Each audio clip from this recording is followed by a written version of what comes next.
Hello ناظرین، تو drama serial سیانی کی نیکسٹ ایپیسوڈ میں آپ دیکھیں گے کہ زرباب کے گھر والے اسے سمجھانے کی کوشش کرتے ہیں کہ بچوں کو کرن سے ملنے کی اجازت دے دو۔ زرباب کی والدہ کہتی ہیں کہ بچے ہر وقت کرن کے ساتھ رابطے میں رہتے ہیں، وہ ہمارے کہے میں نہیں ہیں، اگر وہ چھپ کر ملنا شروع کر دیں گے تو تب بھی ہم کیا کر سکتے ہیں، بہتری اسی میں ہے کہ تم بچوں کو خود لے کر جایا کرو اور اس کی والدہ سے ملوا کر لے آیا کرو۔ مگر زرباب اپنے والد کی یہ بات سن کر ہکا بکا ہی رہ جاتا ہے۔ آپ کیسے میرے بچوں کو اس عورت سے ملنے کی اجازت دے سکتے ہیں؟ آپ جانتے ہیں کہ وہ میرے بچوں کو غلط پٹیاں پڑھائے گی۔ مگر زرباب کے والد پھر بھی حوصلے سے اور تحمل سے کام لیتے ہوئے کہتے ہیں کہ وہ آخر ان کی ماں ہے، ہم بچوں کو اس کی ماں سے کتنا کہ عرصہ دور رکھیں گے، بہتری اسی میں ہے کہ تم اسے ملنے کی اجازت دے دو۔ تو لہٰذا زرباب ایسا ہی کرے گا، اپنے بچوں کو کرن کے دروازے پر چھوڑ جائے گا۔ اب کرن جب دروازہ کھولے گی، اپنے بچوں کو سامنے دیکھے گی تو وہ تو بے حد خوش ہو جائے گی۔ آخر کو اندر سے اس کے اندر ممتا والے جذبات ہیں، وہ اپنے بچوں سے پوچھے گی کس کے ساتھ آئے ہو اور کون تمہیں یہاں پر چھوڑ کر گیا ہے؟ تو بچے بتائیں گے بابا ہمیں یہاں پر چھوڑ گئے ہیں۔ اب زرباب کا کرن کے گھر جانا اور بچوں کو وہاں پر ڈراپ کرنا کوئی بلا مقصد نہیں ہو سکتا۔ ہمیں ایسا لگتا ہے کہ زرباب کی ملاقات جو ابرار سے ہو جائے گی۔ اب جب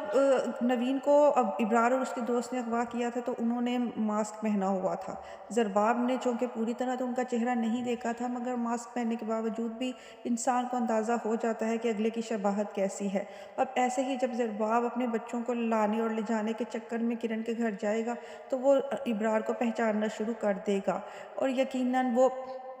جب مکمل طور پر ابرار کو پہچان جائے گا تو وہ اسے پولیس کے حوالے کرنے میں ذرا دیر نہیں لگائے گا، اور جیسے ہی ابرار پولیس کے حوالے ہوگا تو پولیس اس کی خوب درگت بنا کر اس سے اصلیت اگلوا لے گی، اور یہاں پر کرن کا نام آنا تو لازمی ہے۔ جیسے نوین کے معاملے میں کرن پھنس گئی تھی، اب یہاں پر بھی ابرار کے معاملے میں ابرار کا ساتھ دینے کی وجہ سے وہ پھنسنے والی ہے، کیونکہ نوین کے معاملے میں تو وہ انڈائریکٹ انوالو نہیں تھی، مگر اس اغوا میں تو کرن جو ہے وہ ڈائریکٹ ہی انوالو ہے، کیونکہ اس کی معلومات اور مشورے کی بنا پر ہی ابرار جو ہے وہ یہ کام کر پایا تھا۔ اب کی بار جو ہے وہ کرن کی اصلیت جب سب کے سامنے آئے گی تو اسے بالکل بھی کوئی معاف نہیں کرے گا، کوئی بھی اس کا اعتبار نہیں کرے گا۔ کرن جیسی لڑکیوں کو ایک دفعہ سزا ملتی ہے تو ان کو عقل نہیں آتی، اب ہمیشہ کے لیے جب وہ جیل کی چکی پیسے گی اور باہر نکلنے کے کوئی اسباب بھی نہیں بنیں گے تو پھر ہی روئے گی، پچھتائے گی اور اس کی عقل ٹھکانے آئے گی۔ دوسری طرف اجالا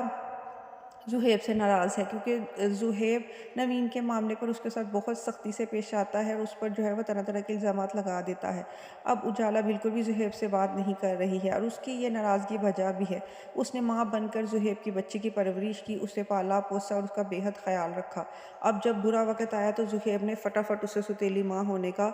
تانا جو ہے وہ دے دیا، جو کہ اجالا سے برداشت نہیں ہوا، لہٰذا اسی سلسلے میں اجالا زہیب سے ناراض ہے اور زہیب اسے منانے کی مسلسل کوششیں کرتا چلا جا رہا ہے،